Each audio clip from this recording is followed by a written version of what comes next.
One win down, 4 to go. Penn State is back in the bubble conversation after beating Minnesota on the road. You are Locked On Nittany Lions, your daily podcast on the Penn State Nittany Lions. Part of the Locked On Podcast Network, your team every day.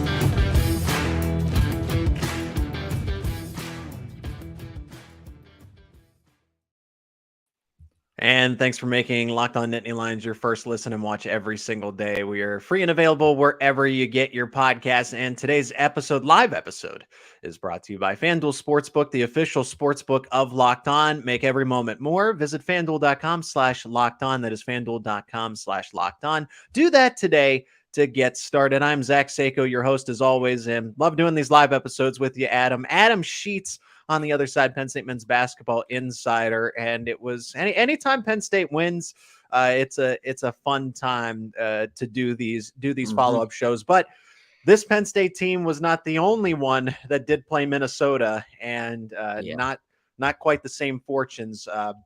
I'm rooting for both teams, but personally, I wanted to see number one Minnesota go down for against Penn State hockey. We're going to talk about that in the final segment. Adam, good to see you again. How are you? Oh, I'm doing great, especially better because, as you said, it's a lot more fun when we get to do these episodes when Penn State wins. So good thing we get to do it now. Yeah, we do. And we're going to break it all down. Jalen Pickett leads the way again. Really, I will contribute to the fund that builds that statue for him. And you can see on the ticker down below here on the YouTube show that he had 32 points, 8 assists, 9 rebounds. But most importantly, Penn State wins 76-69. And before we move forward, Adam, with that, I clipped this off from the show that I put out Friday because I feel very proud of it here. So let's go revisit the final part of that show from Friday. Why don't we? From the Illinois game, and they do win. They do get a victory out there in Minnesota, 76-70. I'll give Minnesota a few more points here than they normally average, just because, again, from a defensive efficiency standpoint, Penn State is not good. Pretty good. No Nostradamus over here. I'm going to have to change my Twitter handle to at Sako Stradamus. So I was 1 point off. I was really hoping I was rooting for myself because I wanted Minnesota to score a free, get a last second free throw. And I got really excited when Kanye Clary missed a one free throw down the stretch. I was like, oh my gosh, I'm going to be dead on with this. And if I had put like $5 or $10 on that, I would have won a boatload of money because those score prediction odds are like plus 20,000, but that's just having some fun here. But most importantly, Penn State gets this win, 76-69. Excuse me, Adam. Your immediate reaction to them? It's a quad 2 win, and this was something again that was expected. I like the way that they handled Illinois. So that's going to carry over. Like, you're feeling good about yourself. You broke the losing streak against a team that is better than you in the standings, even though you've beaten them twice. And now you go on the road and you've strung a couple together. So Penn State, your ultimate reaction from them getting this win? Yeah, I thought they played pretty well. I thought, the first half was a really good half. They ended up leading by 10 going into the break, and then they kind of had that stretch you start to see with this team, and it's been common where they struggle to score for a certain stretch. It happened right out of halftime, those first 5 minutes. They were outscored 13-1. Minnesota was able to take the momentum, take the lead in this game in the second half, but the response by this veteran team, we said it a couple times this year, they're the oldest team in the country, according to Ken Pom, and they responded very well. You mentioned Jalen Pickett, 32 points, 9 rebounds, 8 assists. I thought it's big to mention that he entered the 2,000 points, 700 rebounds, 700 assist club, the first player since 1985-86 to do that. He's one of the best players in the country, in my opinion, the best point guard in the country right now. He should be winning that Bob Cousy Award. He'd have my vote if I had a vote. And I think, he's really showed that, especially over the last two. He's averaging 36.5 points and 8 assists in the last 2 games. He's been sensational for this team right when they need it, when everyone's like, oh, they're falling off the bubble, they're not going to be a tournament team. He is playing his way to get this team back on that bubble. They entered today in the next 4 out category. They got some help. Some teams in front of them lost. They get this win. It was a quad 4 game. So, you're not thinking, it's the worst game you can win, but it's a game that you have to win because you can't lose it because this will be held against you, and they find a way to win this game. So big win for Penn State and just more opportunities coming with the season moving forward. So this is a quad 4 win. I thought because it was on the road, it would be a little higher of a category. Yeah, it's still quad 4. It came out. Okay. I thought it'd be quad 4. The Big Ten Network confirmed that. Andy Katz put up all the quads Penn State has. So you're able to get the win with quad 4. The good thing is Penn State, the rest of their schedule, it's all quad 1 games, including the game at Ohio State. So that's going to be huge for this team being able to get that opportunity. Okay, I was mistaken. I thought that that's why we bring you on. You're the expert, and so don't follow that. They not a quad 2 win. This was a quad 4 win, but still, this would have knocked them out of any NCAA tournament conversation. So you have to win this, and I feel like you have to win Ohio State. You have to. You will get some wiggle room if you lose to Northwestern. So this game isn't really so much about Penn State beating Minnesota. It's now that you have the 4 quad 1 games lined up on your schedule all in a row to boost your resume.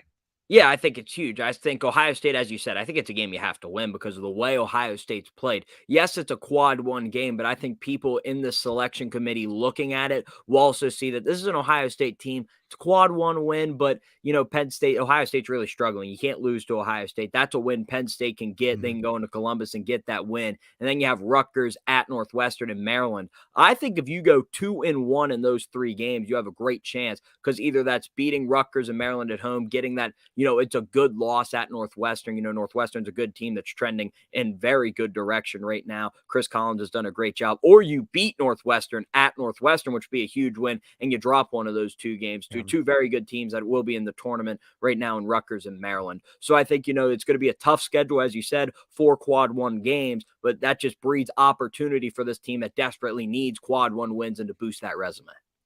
Yeah, it would make one of those excusable if they were to somehow get wins over Rutgers, Maryland, and Northwestern, and then something like an Ohio State, I think would be looked past because it would help. But the idea is to go 5-0 here. 4-1, 3-2 is when, all right, now you got to look to the Big Ten tournament. Adam, let's continue this conversation. But first, a word from our sponsor, and that is FanDuel Sportsbook, the official sportsbook of Locked On. The midway point of the NBA season is here, and now is the perfect time to download FanDuel, America's #1 sportsbook, because new customers get a no-sweat first bet up to $1,000. That's right, $1,000. That's bonus bets back if your first bet does not win. Just download the FanDuel Sportsbook app. It's safe, secure, and super easy to use. Then you can bet on all your favorite NBA bets. That can be anything from the core markets, spread, money line total, to player props, player points, rebounds, assists, etc. And so many exclusive bets like the 2x3, 2 3-pointers scored in the first 3 minutes. Plus, FanDuel even lets you combine your bets for a chance at a bigger payout with the same game parlay. So don't miss out. Chance to get the no sweat first bet up to $1,000 in bonus bets when you go to FanDuel.com/lockedon. That is FanDuel.com/lockedon.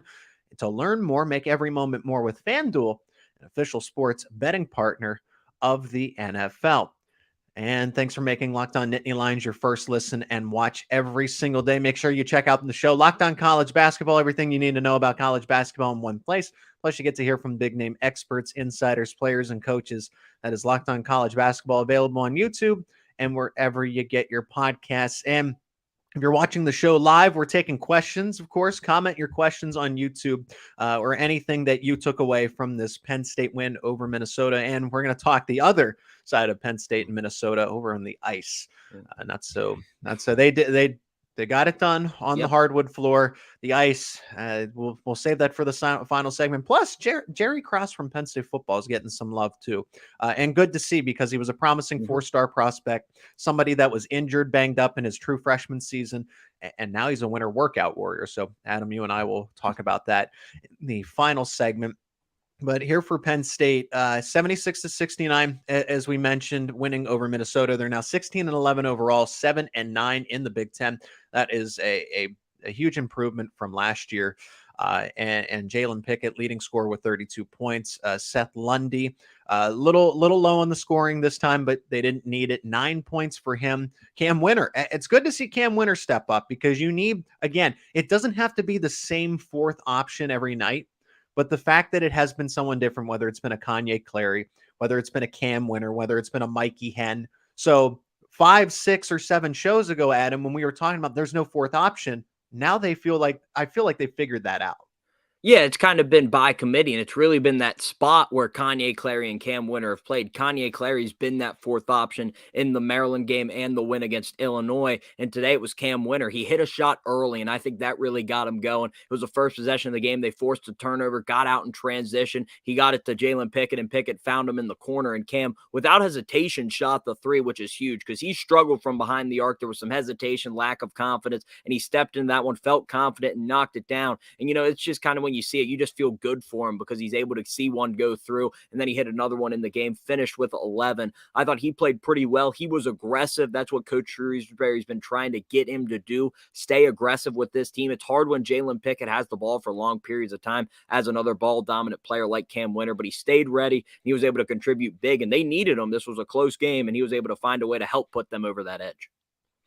Jalen Pickett, is he doing too much at this point? I know that I'm not trying to say, look, 41 points against Illinois is not a bad thing and 32 points against Minnesota. But is it getting too hyper concentrated where Penn State's going to be overly reliant on a guy like Jalen Pickett, who's had really good back-to-back games, but the good teams aren't going to let that happen. So what happens when Jalen Pickett scores 15? Coming up against a Rutgers. I think that's going to happen where Jalen Pickett's not going to have his way. Rutgers is a very good defensive team. I know I'm looking past Ohio State here for the moment, but just that, is it too much focused on Jalen Pickett? You almost need to get Andrew Funk and Seth Lundy a little more involved so that there's just some diversity on offense when the better opponents roll around. Yeah, I think they kind of do a good job mixing that. I think Jalen Pickett's been really the vocal point on the offense, and it makes sense. As we said, he's been phenomenal over the last 2 games. But there were some times, in this game where you could see them when Andrew Funk hit a couple shots. They were running sets for him. They were trying to get him open. That last possession where Andrew Funk really hit the dagger in this game, it was a great set. They were coming down. I looked at my dad. I was watching it with him. I'm like, yeah, I feel like they're going to find a way to get Andrew the ball. They ran a good set initially to get him. It ran out, and then they ran a good pick and fade. He ghosted the screen, was able to knock down the 3. They just find ways to keep him involved. I think they could get him a little more involved during the game, especially when Jalen Pickett's getting his 2 or 3 minutes of rest, really get him some shots. The same with Seth Lundy. Seth just didn't have it going. He was 1 of 7 from behind the arc. His first bad shooting day, what seems like 2 months. He had been shooting the lights out for this team. Finally was a little cold today. But, I think there's ways that they can get these guys more involved. I think it's been the Jalen Pickett show because of how well he's been playing. But I think Coach Shrewsbury, he's a smart coach, a great offensive coach. I think he understands that if Jalen Pickett doesn't have it, he has other guys to turn to, and he has sets to allow them to be successful.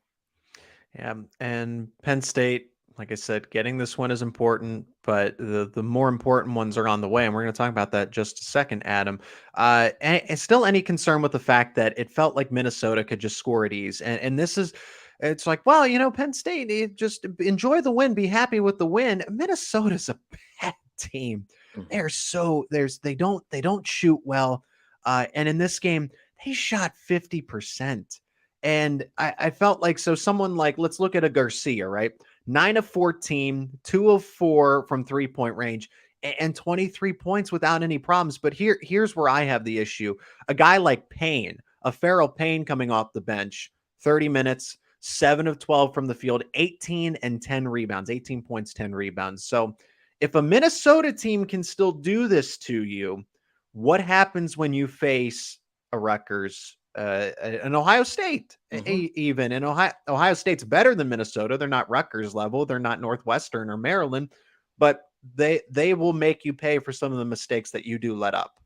Yeah, I mean, Bryce Sensabaugh, who they're going to play on Thursday from Ohio State, is one of the best freshmen in the country and in the Big Ten, especially at scoring. So if Penn State gives him an opportunity, he will hurt them. Zed Key as well. But I mean, in the first half, for a little bit, it felt like defense was optional in this game. Neither team was playing any defense. Penn State had it going offensively. Minnesota played well offensively. There's still that worry that this team has not been able to put a 40-minute effort defensively that I think Coach Shrewsbury can be happy about. That, you have to find a way. That was Coach Shrewsbury's calling card last year. They were one of the best defensive teams in the country. This year, that has not been the case. There's some stretches where you see, like when they're able to make a run and pull away, they do play good defense. But then there's some stretches, like you said, where Minnesota could have got whatever they wanted. Farrell Payne had a really good game, really dominated inside no matter who was in. He had a lot of success against Mikey Henn. So you just got to find a way to lock in defensively. I think that's something this team's going to have to figure out, because Jalen Pickett's going nuts right now, as we said, averaging 36.5 points over the last 2 games. You can't expect him to keep up this pace throughout the next 4. So the defense is going to have to come along. They're going to have to put together a defensive game where they're able to win with their defense and not rely on their offense to continue to score the way they are.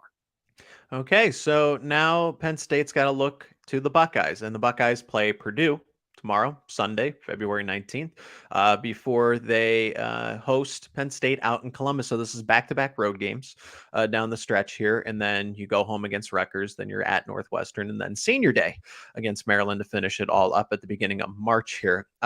If you open up ESPN's projections, Penn State only has a 28.5% chance against an Ohio State team that at this moment in time, Adam, as we are live on Locked on Nittany Lions here, they have lost 7 in a row. They're 3-12 in conference. And ESPN says Penn State doesn't even win this game a third of the time. What are your thoughts about that? The net and the analytics love Ohio State. They're still really high in the net rankings.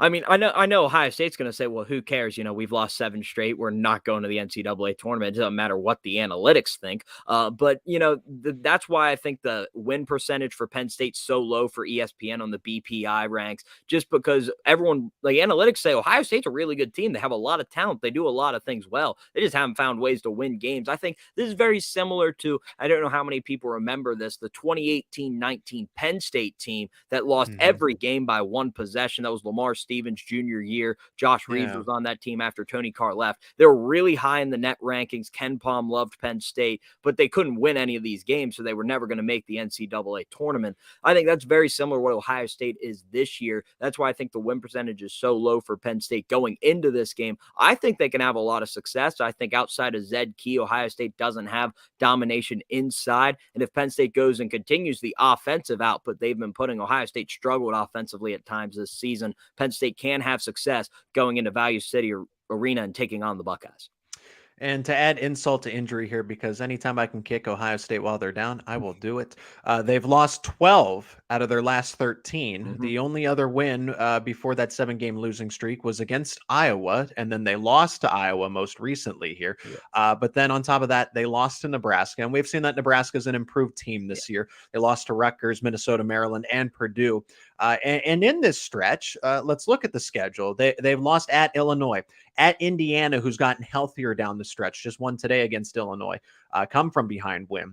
They lost to Wisconsin, they lost to Michigan, they lost to Northwestern, they lost to Michigan State, and then Iowa, as I mentioned, and then they're playing Purdue tomorrow on Sunday. So this is a team that I am not, I know I look past because Rutgers and Northwestern are better, but Penn State out in Columbus, this is a tough one, and unless they win the next 3, this could be the game that bursts their bubble.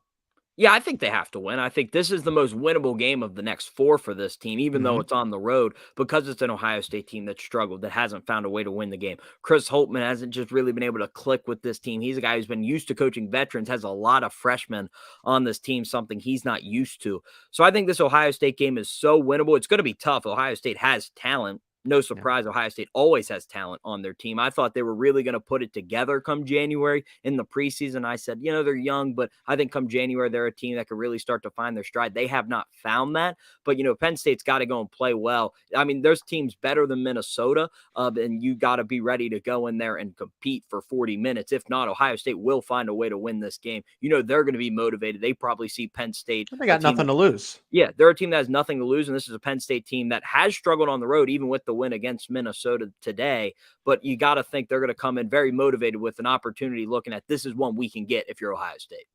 Before we go to Penn State hockey, who dropped 2 games to Minnesota, unlike men's basketball, but they're very different. You're going from the worst team in the Big Ten to, hey, let's play that hockey up there in Minnesota, right? They eat, sleep, and breathe hockey, so I'm not surprised that they're number 1 in the country right now. What is the difference for Penn State, at least from a few days from now? What is the difference for this Penn State team to beat an Ohio State hypothetically? I think the difference for this Penn State team is going to have to be, as you said, the defensive side. They're going to have to find a way to play defense. I think that's where this team's going to find a way to beat this team and find a way to win these games coming down the stretch. So they got to figure that out. They got to lock in defensively. And if they do that, I think they're going to have a lot of success in these next 4 games. It is Locked On Nittany Lions. My name is Zach Seiko with special guest Adam Sheets, Penn State men's basketball insider. Final segment as we are talking some hockey.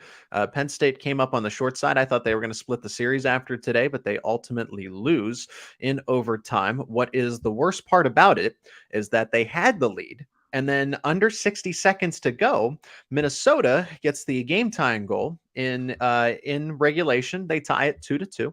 And Penn State, I think Penn State jumped out to a 1-0 lead. Then they tied, and then they were 1-1 throughout the stretch. And then they get the lead with 2 minutes to go. And then when it got to under 60 seconds, Minnesota just doesn't go away. And they win the game 3-2 in overtime. And that one hurts to watch. I went to the Friday game. I don't even want to talk about that one. That was the hockey team they basically took a 3-hour nap on ice. That's what we saw. That was Disney on ice versus the Minnesota Golden Gophers.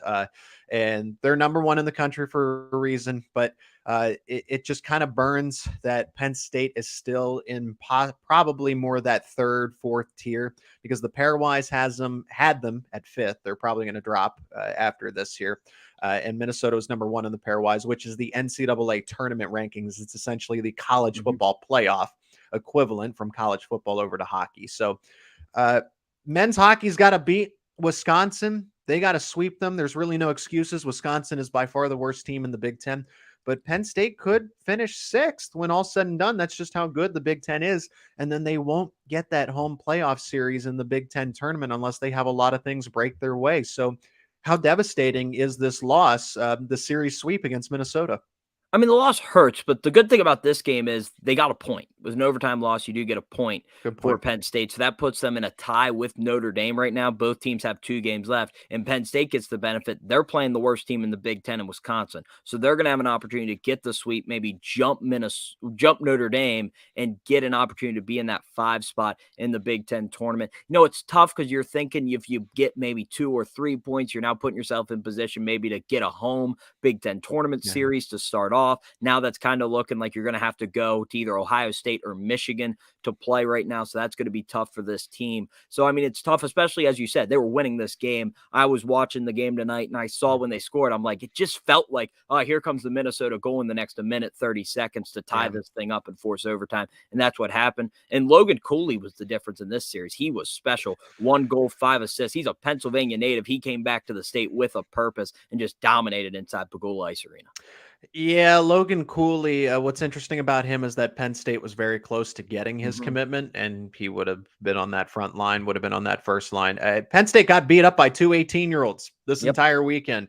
Snuggerud and Cooley basically were a 1-2 punch that Penn State had no answer for. Those 2 guys were on the United States U18 national ice hockey team, so they have chemistry, and it was on full display there. But Penn State, I felt like the difference between the 2 things. Cooley is he's the 5th prospect in the NHL pipeline. He's number 5 in the entire system. So it's not about that, but it's the way that Minnesota was able to set up passes. they used the crease to their advantage. It felt like Penn State was always playing from the outside, whereas Minnesota felt like they were playing right in the middle, right in front of Soulier. And that's what put pressure on. I think there's that rest versus rust debate. Penn State was definitely rusty. They took 2 weeks off because they got that bye. They got healthy. And they got a guy like Kerwin back, which helped tonight. It showed. Instead of 7-2, it was 3-2 in overtime. But I marveled at the way that Minnesota, even when they wouldn't get a shot on goal, just the way they would set each other up right in front of Soulier, and defenders for Penn State looked lost at times.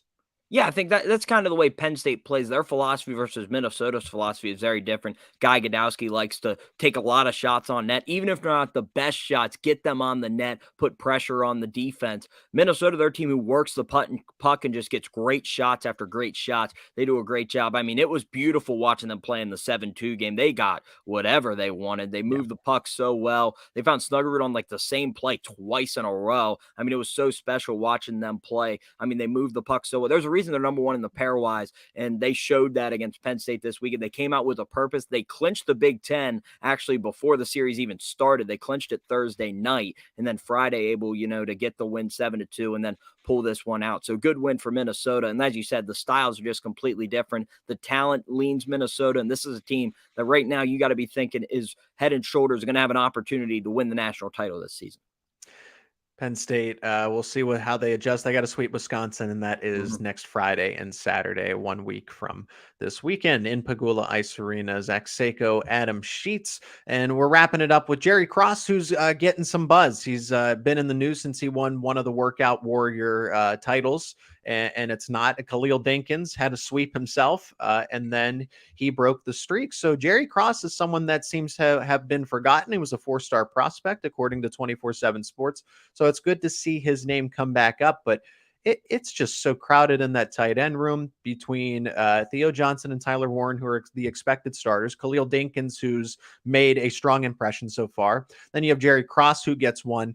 And then you just have the freshman tight ends that are coming in. Andrew Rappleyea in particular. I'm not going to leave Joey Schlaffer out of the conversation, but Rappleyea has been compared to Pat Freiermuth already. And he's the number 2 tight end in the entire country, according to on3.com for high school rankings here. So how interested are you in the buzz around Jerry Cross right now?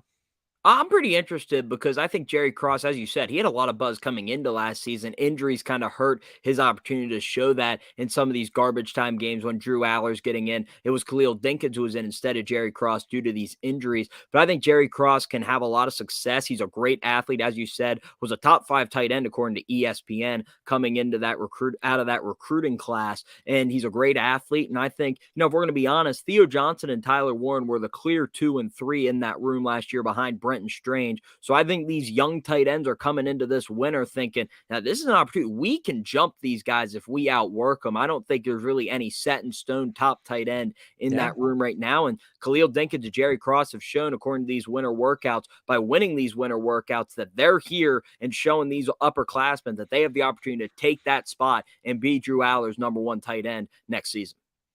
Very well said, Adam. Thanks again for making Locked On Nittany Lions your first listen and watch every single day. Make sure you check out Locked On College Basketball, everything you need to know about college basketball in one place. Plus, you get to hear from big-name experts, insiders, players, and coaches. That is Locked On College Basketball, available on YouTube and wherever you get your podcast. Adam, thanks for another live show here. Of course, subscribe to Locked On Nittany Lions on YouTube and follow along wherever you get your podcasts. Adam, where can people keep up with your personal work? At Sheets Adam on Twitter, where you can find everything you need for Penn State men's basketball. All right, perfect. That is Penn State men's basketball insider Adam Sheets. I am Zach Seiko. Thanks again for joining us for another live episode. Adam, can't wait for another episode like this, and hopefully Penn State can continue to have the winning streak and not just be in the bubble conversation, but actually be in it. So thanks again for your time. Yep, thanks, Zach. Always a pleasure.